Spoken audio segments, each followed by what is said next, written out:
We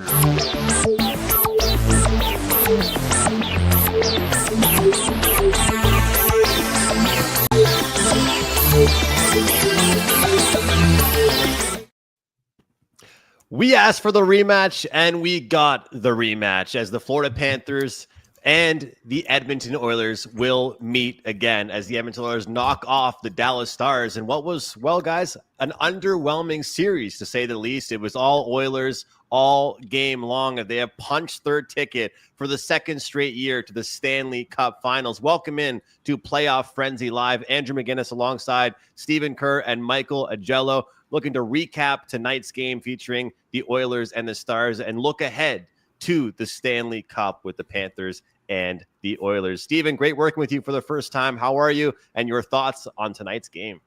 Doing great. Same here, Andrew. And, I think we could sum up this series in a couple of ways. First of all, you can't climb yourself into as many holes as the Stars climbed into and expect to come out and win the series. I mean, in all 5 games, the Stars did not score the first goal. And with the exception of game 1, when they had that 5-goal explosion and took the lead in the third period, they did not have a lead in the series. They trailed for the most part. So, you stack that up, and it really, I am surprised that it only went 5 games in one respect, but in another, not really, because you can't keep climbing out of a hole. But you also have to give credit to Edmonton. Obviously, they were the better team in this series. And, there's a guy that wears number 97 that just keeps, obliterating the Stars. He's done it for the last couple of years now. So, those are really my thoughts in general of why this series went the way it did.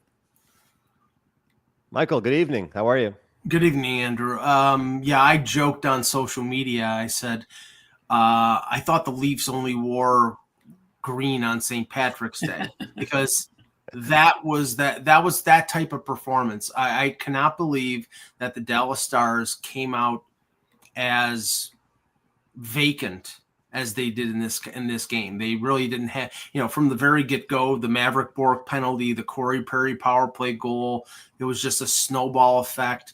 They get down 3-0. They pull Ottinger at 2-0. They fall behind 3-0 before they start to show any signs of life. And every time you think that they're maybe climbing back into it, they get a gut punch from the Oilers. So this was a disappointing series. I picked the Stars to win because I didn't think that the Edmonton defense was good enough or Skinner was good enough. I don't think we really found that out because Dallas didn't show up. I mean, going into this game, they had 3 5-on-5 goals. And that, you cannot win a series, especially against a team that has Connor McDavid and Leon Draisaitl, depending on your power play to carry you. So this is a disappointing performance by the Stars, and we'll talk about what this portends for the Oilers against Florida a little later on. Here's something interesting about Perry that I wanted to mention because I thought it was pretty interesting. He played for the Stars, and then he left and comes to the Oilers, and in 86 playoff games since leaving Dallas, he has 20 goals. Don't you know the Stars could have used a few more of those in this series? But, yeah, it's once again, a former player comes back to haunt his former team.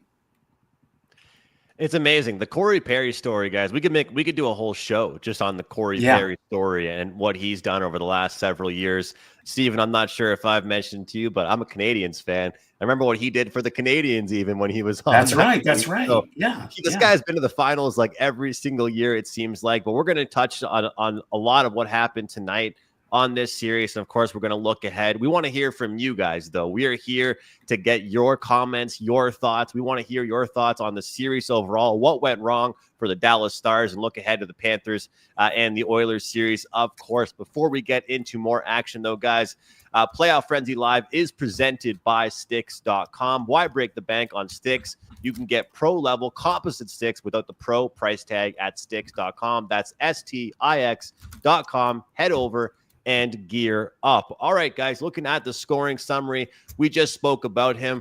Corey Perry opening things up, followed by Matthias Janmark, Jeff Skinner, who was inserted back into the lineup, and Jason Robertson. It was a very active first period. Rupe Hintz responds with the next goal, making that 3-2. McDavid, unbelievable breakaway goal there. Robertson once more, Kane, and yes, Barry Kapanen.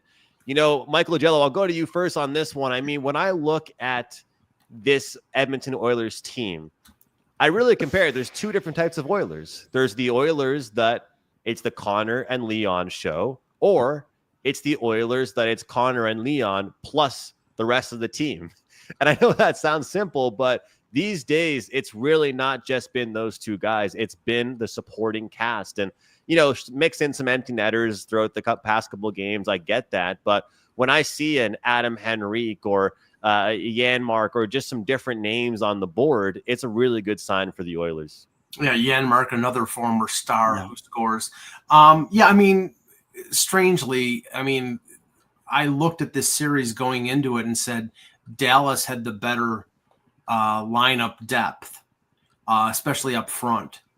There's only one problem. That lineup depth didn't show up. The Edmonton Oilers depth did.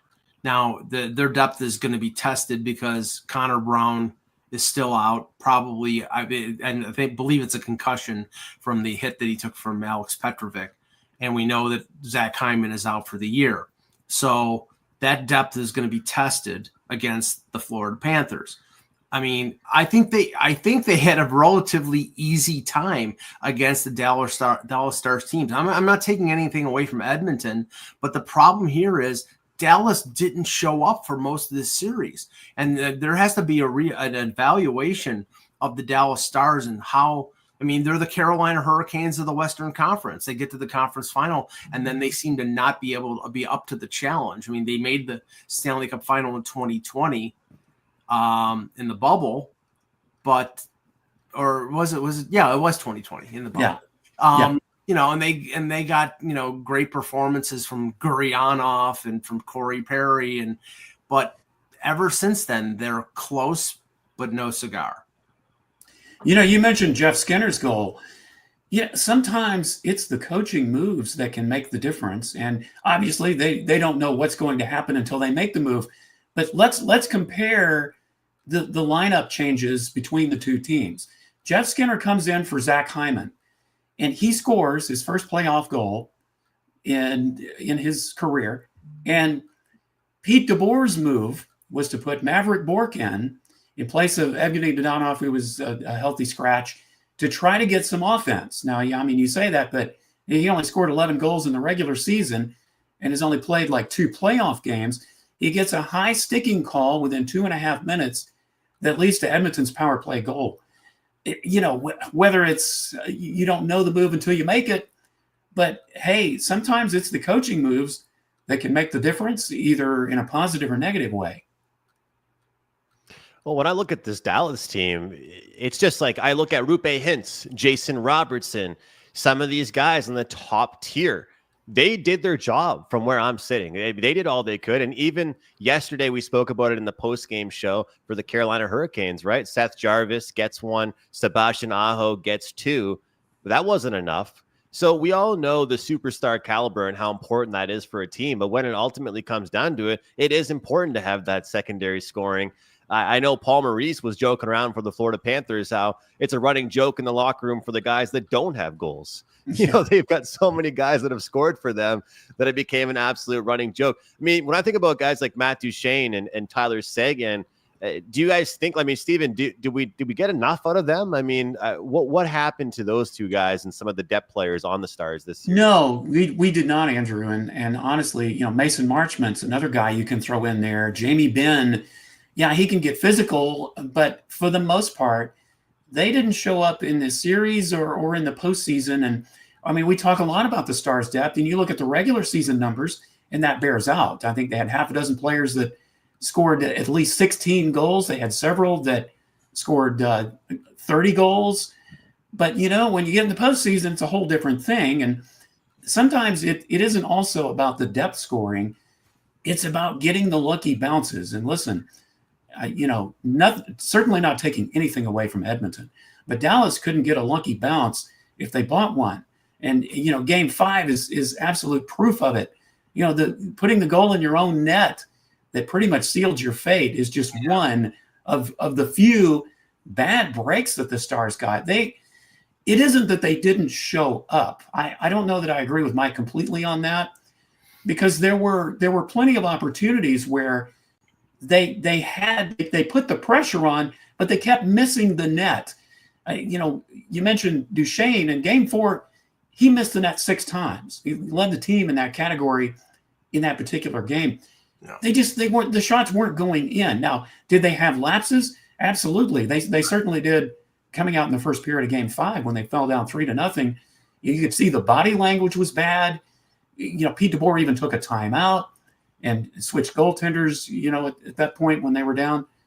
But ultimately, yeah, the depth, it does come into play, because Dallas, for the last 2 years, especially against Edmonton, that depth just hasn't been able to come through for them. Well, Stephen, I'm not saying that they were gutless, but I think they were trying. There was a high level of effort there, but I think it was the first period of Game 3 when the second period of Game 3 when I think they had 22 shots on goal, and Bischel scores a goal to make it 2-1, and then McDavid scores with 18 seconds and basically lets the air out of the balloon. And then the next game, they get 16 shots in the first period, and Draisaitl has the one-timer. And all their effort, they weren't able to convert, and Edmonton scores the goal. And in Game 4, I think they had 30 missed shots, which is obscene. It's like you've got, especially with Stuart Skinner, you have to get the puck on net,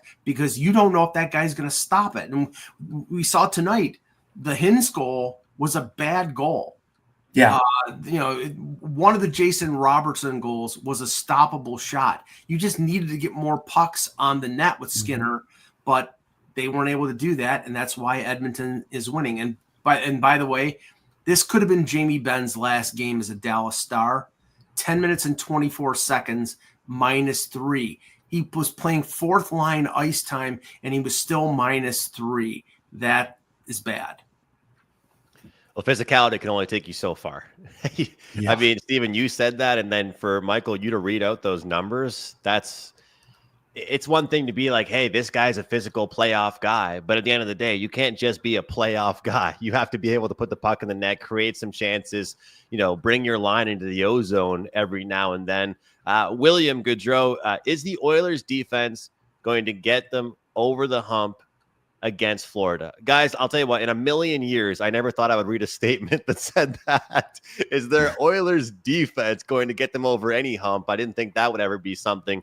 What do we think here? Is that a key to victory? I know we didn't really jump into the preview yet, but we want to address the comments here and make sure William's voice is heard. Michael, what do you think? Well, I can only cite the example of what Florida has done in the first 3 rounds. By Game 5 or Game 6 of that series, the Edmonton Oilers defense will cease to exist, because they pounded Tampa Bay's defense, especially Hedman. They pounded all 6 defensemen of the Maple Leafs, who going into the series had been playing very well, but they were laying the body on Riley and Tanev especially. And by Game 7, they couldn't move, and they did similar things against Carolina. So they will target Ekholm because he's just coming off an injury. They'll be, relentless, and they'll be merciless. They will go after Bouchard and try to wear him down. That's the playbook for Paul Maurice. He will wear down that defense, and they're not, they've played well, but going into the playoffs, that was considered their weak point. So if they're beating down, if Sam Bennett and Kachuk and these guys are wearing into that defense, they could become a liability deeper in the series. Yeah, you almost have to wonder how much toll is that going to take on Florida, playing that way and then coming into this series against a very fast Edmonton team. I mean, listen, McDavid, I don't think a 747 could catch him on that goal he scored and the potential he has. So, that is a good point, Mike. I mean, I tend to feel, mentality does play a lot, I think, especially when you get this far, when you get to the championship series. Obviously, Edmonton wants revenge, and that's not always enough. But, but the way Florida's been cooking on offense, I'm not sure that Edmonton still has enough to bring it. But if you're looking at that point, it could be Florida's undoing. And, if the series, especially if it gets deep, if you keep trying to bang and bang away and wear these guys down, it can come back to haunt you in the long run. Well, I mean, the one benefit here is that they do have about 5 days rest before the beginning of the series. So, yeah. They can lick their wounds. And, Reinhart came back in Game 5 against Carolina.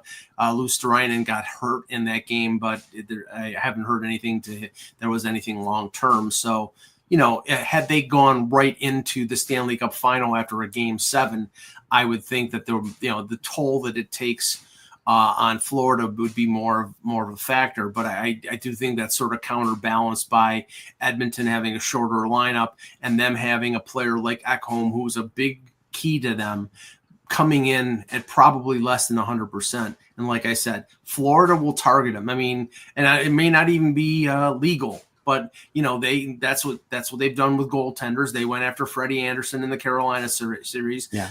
They went after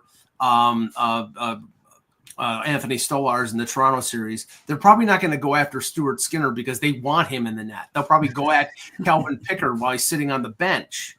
But but Florida has no conscience. They have one goal: winning. That's who they are. They will do whatever it takes to get the job done. That's for sure. Just want to shout out Claire, who says, great final coming up. Studs. What was that from Dallas? Vicky says, yay, Oilers. Good job. And do we have Sergei Bobrovsky in the live chat here? Somebody with that name says, get the popcorn ready. And that's for sure. Get the popcorn ready here because the Florida Panthers are back to the Stanley Cup final for the third straight season. Of course, the Oilers are back here for the second straight time, trying to get revenge here in this one. And guys, we've seen teams do it. We've seen the rematch take place. We saw it with Wayne Gretzky do that with the Oilers. We saw Sidney Crosby do it with the Pittsburgh Penguins. Now Connor McDavid gets the opportunity to get revenge against the exact team that defeated him in the Stanley Cup Finals last year. First and foremost, I'll start with this, guys, before we jump deeply into the Stanley Cup preview.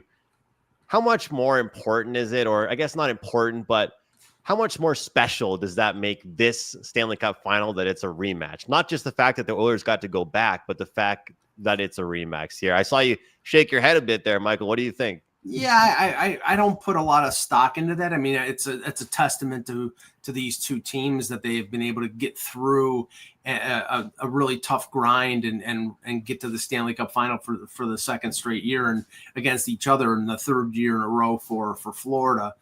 But I don't put. I mean, I remember back to that series in the '80s when the Islanders beat that Oilers team with Gretzky and Messier. Mostly on guile because, this is a team that won 4 straight cups with Bossy and Trottier and Billy Smith. And then the following year, after learning their lesson and after probably being hardened by the crucible of the Stanley Cup playoffs, the Oilers bested the Islanders, and the Islanders were tailing off at that point. There was a lot of wear and tear, a lot of age. That that was a factor in that victory. And similarly, I mean, I think that Detroit won in, I think it was 2008, and then 2009, Crosby and the Penguins win in the repeat. What was it? Maxime Talbot with the game-winning goal in Game 7, and then Fleury with that ridiculous save that he made late in the third period. Remember, the Penguins didn't get back to the Stanley Cup for 7 more years. So there was a big gap between that era of the Penguins and the next era. So I don't know. I mean, there has been some changeover in both of these rosters. So it's not exactly the same team. There are different factors here. Marchand being a factor, Seth Jones being a factor. So, I mean, that I think breathes a little bit of life into the series because it's not exactly the same rosters. But I look at it and I still see the same thing I saw last year, a Florida team that is perfectly set up to neutralize the Edmonton Oilers because, they'll do anything. Sam Bennett will run Connor McDavid. They'll do anything. They will do anything to win. And, the NHL and the inconsistency of the Department of Player Safety, they'll allow it. They won't, you want to run McDavid, you want to run Draisaitl, go ahead, be my guest. That's the way it goes. But right. I mean, that's why, I'm excited about the series, Steven, but I think it's going to end up the same way it ended up last year. I just want to say, Steven, do you think that because of that, though, it is an advantage for the Oilers? Like, that's what I'm saying. Is that I'm not trying to be hyperbolic here and just kind of, pop up this series. We don't need someone to do that, but they know what's coming. We all know what's coming when you play the Florida Panthers, but they did it last year. Does that help them at all that they already know what to expect from this team?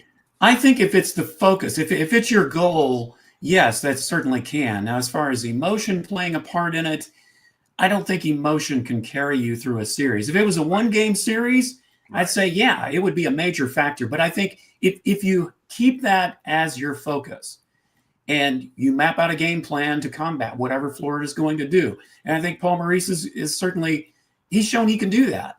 The Florida can do that with Edmonton and vice versa with Chris Knobloch. That's really where it is. I think emotion can help you to your goal, but it's not the ultimate objective, really. It's because as the series goes on, too many things are going to happen. You don't know where the puck's going to bounce. You don't know what's coming. So it can be a factor, but I wouldn't say, as long as you keep it as your focus, that might come into play. Andrew, let me just read something here because it's a quote from Peter DeBoer after the game. Regarding pulling Jake Ottinger. This is from Mark Lazarus at The Athletic. I didn't blame it all on Jake, but the reality is if you go back to last year's playoffs, he's lost 6 of 7 games to Edmonton, and we gave up 2 goals on 2 shots in an elimination game. That's a pretty big sample size. Wow. I mean, you're talking about a goalie who could start for Team USA in the Olympics, and that's a harsh statement there from Peter DeBoer. It's actually pretty revealing because, if you look at a coach like Rod Brindamore, who was, as I said in a previous podcast, very publicly kind about Frederick Anderson's performance when he yanked him for a changing goaltender, but that's what his style is. But, Pete DeBoer, he's right. And if some people were second guessing the move to pull Jake Ottinger after you allow 2 goals with 2 shots. What else were you going to do? You had to do something to stir things up. I found it laughable, Stephen, because unfortunately I have to watch the American broadcast because I don't get the U.S. broadcast or the Canadian broadcast in high def. And Sean McDonough, the play-by-play announcer for ABC and ESPN, was excoriating Ray Ferraro because Ray Ferraro said, yeah, they have to pull Ottinger and go with DeSmith because they need a shock to the system. And McDonough, I don't know if he knows hockey very well because he really said, whoa, you got to go with your best goalie. When your best goalie has given up 2 goals on 2 shots and hasn't been able to beat Edmonton, you have to think outside the box. And DeBoer, I think, did the right thing. Now, he gave up a goal right away. But I think it had to be done. Ottinger was not going to win that game the way he was playing it. The fact is, guys, some teams have been out for weeks, right? Months. It feels like, at least. It feels like months. But at the end of the day, you need to be able to perform at a certain level once you get to the postseason.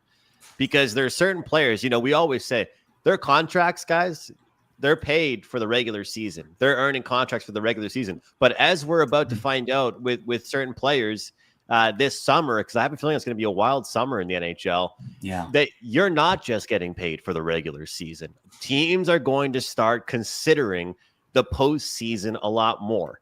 I know I show my Habs fandom a lot, and I bring up the Habs when they've been dead for a while. Michael's heard it. But do you know that Juraj Slafkovsky had as many points as Sam Bennett did? That might shock some people, right? Yeah. But it doesn't matter because Sam Bennett is worth X amount of dollars because of what he's bringing right now in May, in June. That's my opinion. So when you talk about Ottinger and even Hellebuck, people can talk about those guys and their regular season numbers. If Hellebuck can't win on the road and Ottinger can't beat the Oilers, who cares? Because you have to be able to win the big games from where I'm sitting. Mitch Marner had 102 points in the regular season, and no one in Toronto cares because when it mattered, he didn't show up. He had points early in the season, or early in the playoffs against Ottawa, and then when it came to the key games in that series and against Florida, you could not find him. And if you saw Brad Treliving talk today about the state of the Leafs, he says, we'll see, which means Mitch Marner is gone. I don't think they want him, and I don't think he wants to come back to Toronto.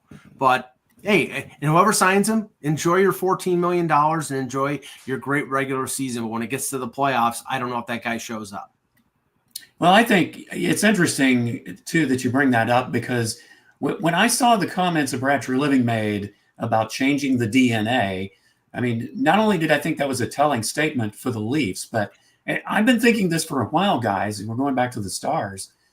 Yeah, they've made some changes. They got Mikko Rantanen this year. They got Chris Tanev last year. They've made numerous changes in midseason to try to fine-tune things. But at the end of the day, they still have their core unit, and they've only gotten so far as the Western Conference Finals. So it leads me to wonder, and I'm kind of leaning toward this. I think there's going to be a change in DNA for the Stars come this offseason too. Yeah. For that reason. Most certainly. I think that it's like we've been talking a lot on these post-game shows, and a lot of the shows I've done, I've worked with Michael, and we're talking about how each team has a bar. Like each team has certain expectations, whether it be in the mix or whether it be make the playoffs or whether it's get past the first round. At the end of the day, you have that hump that your specific team is trying to get over. So it's like Rod Brendamore said yesterday. I don't know your guys' thoughts on this. I know we don't want to get too off topic, but Rod pretty much said that people are being too hard on them because of the success that they're having. And I know that if you think about it, like he's kind of right. Like, I don't think he's necessarily wrong with that because look where they're making it. But we can't really criticize that. But at the end of the day, if you get smoked once you get to that same spot every year, guys, there's something has to change. So to your point, Steven, I mean, at the end of the day, Dallas is making it to this certain position. But if it's not going well once you get there, then you shouldn't probably do the same thing again. Yeah, and just going to the other side of the changes that Florida made. They didn't stand pat as Stanley Cup champions. They were brave enough to make the changes, and it's gotten them back to the Stanley Cup final. And will it help them win it? Well, we'll see. But, getting Brad Marchand and some of the other moves they've made, obviously that has benefited them. So it works for some teams and it doesn't for others. I mean, it takes an imaginative general manager to sort of read the landscape and like adjust on the fly. I mean, Bill Zito was ready, willing, and able to trade his highest scorer in Jonathan Huberdeau in a deal to get Matthew Tkachuk. He saw that Sam Reinhart was going to leave after one more year in Buffalo, and he offered a first-round pick and a young prospect goaltender in Devin Levi, and then he re-signs. He trades a second-round pick and Emil Henneman for Sam Bennett when Bennett was being played in the bottom six and on the wing by Daryl Sutter. He read all these different things and got these players, and they are all the key pieces of this team that could win a second straight Stanley Cup. Now, the thing that Bill Zito has to worry about now is he doesn't have the cap space after this year. That's right. So, and with a market where Marner is the number one and Bennett's probably the number two in terms of free agency, Sam Bennett, even though he may not deserve this much, he could get $10 million a year. And if he does, he's not going to get that from the Florida Panthers. So, I mean, this might be the last shot for them as they're currently constructed. But, they have Anton Lundell, who's very capable to move up to a second line center. So they're not in the worst shape if Sam Bennett goes someplace else. Terry says, I think there'll be a lot of changes in the league, especially with the UFA field. It's very slim pickings. We'll see more trades and such. So as mentioned, guys, should be a very, very fun summer to watch things. All right, looking at this this matchup, a handful of minutes here left on the show, but we got to look at some of these lineups here. And right now, obviously the latest lineup, Nugent Hopkins, McDavid, Corey Perry, Evander Kane on the left, in the middle, Draisaitl, Kasperi Kapanen on the right, Podkolzin, Janmark, Arvidsson, Skinner, Henrique, and Trent Frederick. As far as the Florida Panthers are concerned, Rodriguez, Barkov, Reinhart, Verhaeghe, Bennett, Tkachuk, Luosterainen, Lindell, Marchand, Greer, Nosek, Gadjevich. When you look at some of these names, I know we got some injuries there, guys. I understand.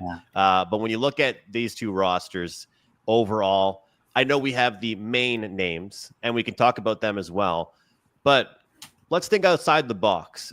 Who are going to be the guys that could change the series or make an impact high enough for their team that they get them to the Stanley Cup? We know what Tkachuk does. We know what Bennett does. We know what Draisaitl and McDavid do. Who are those guys in the secondary tier that you guys think can change it here, Michael? I mean, just going off the last two series, the lineup, the third line of the Panthers is a matchup disaster. You Luostarinen, Lundell, and Marchand.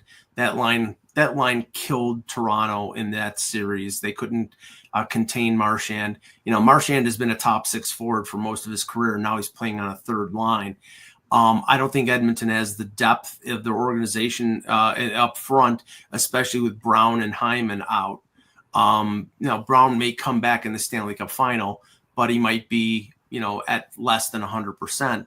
And as you saw, I mean, you're plugging in Jeff Skinner, who has a grand total of 2 playoff games experience, even though he's a veteran player.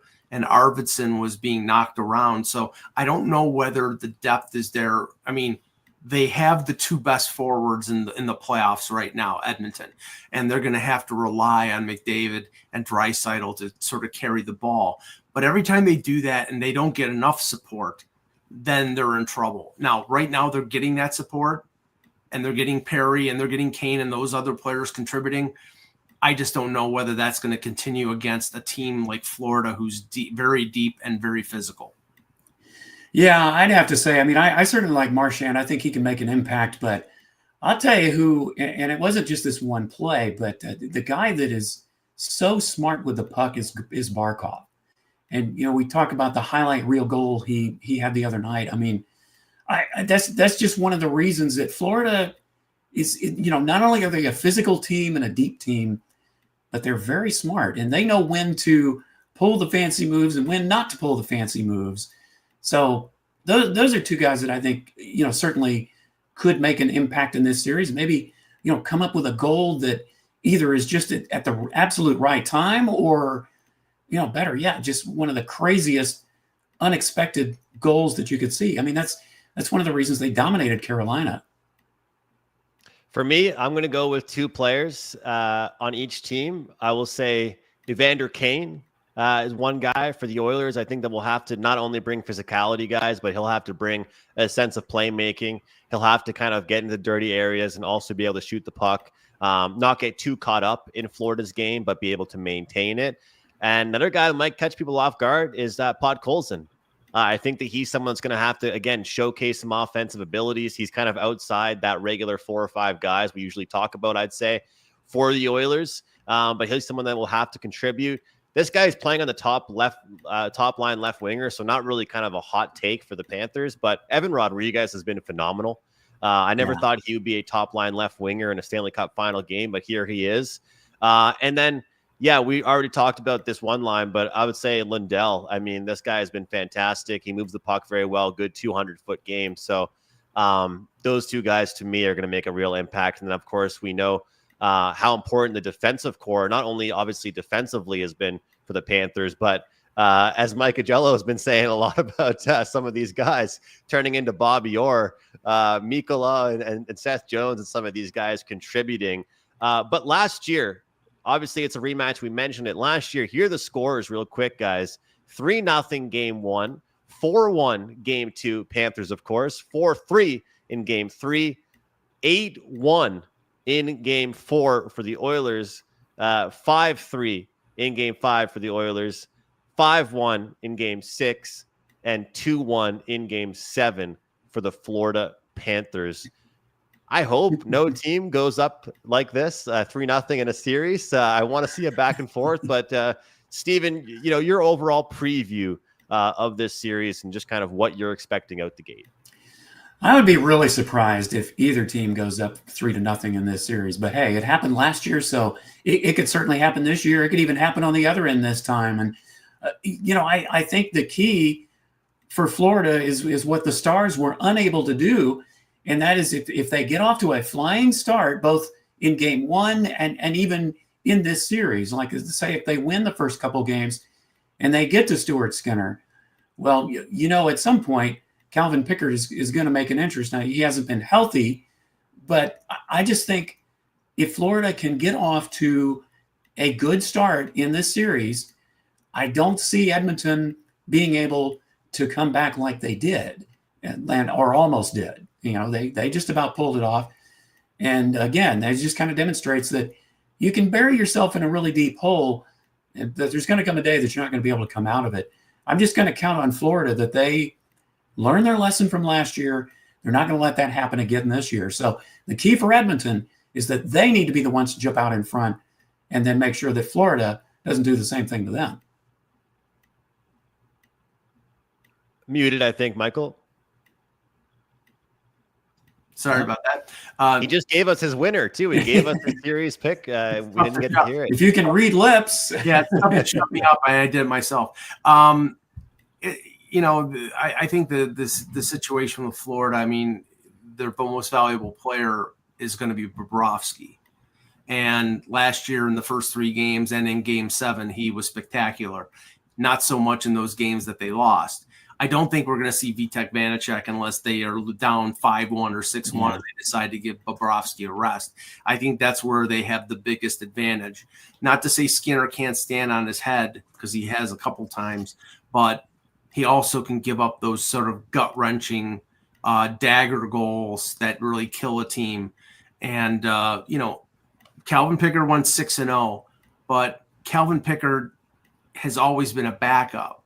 Maybe he recaptures that glory and becomes Cinderella again. But I don't know if that's an option in a Stanley Cup final. You're going to stick with the goalie who you thought was your number one. And if Skinner doesn't come up with a consistent performance over a 7-game series, then it's going to be tough for the Oilers to win. I hope we're hearing a lot of stews from the crowd in Edmonton. We'll see if we do. But this guy, Stuart Skinner, has been fantastic. But as mentioned, Bobrovsky has really been the story of the postseason. 8-2 is the number, guys, on the road in this postseason for the Florida Panthers. Of course, the home record's been fantastic for the Oilers.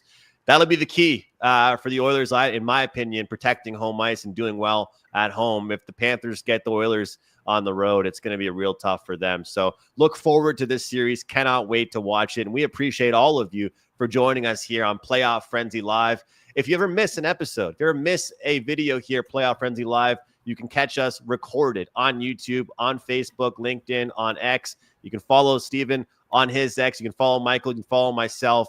And we are live following every single Stanley Cup final game. Thank you for watching, and we'll see you guys next time right here on Playoff Frenzy Live.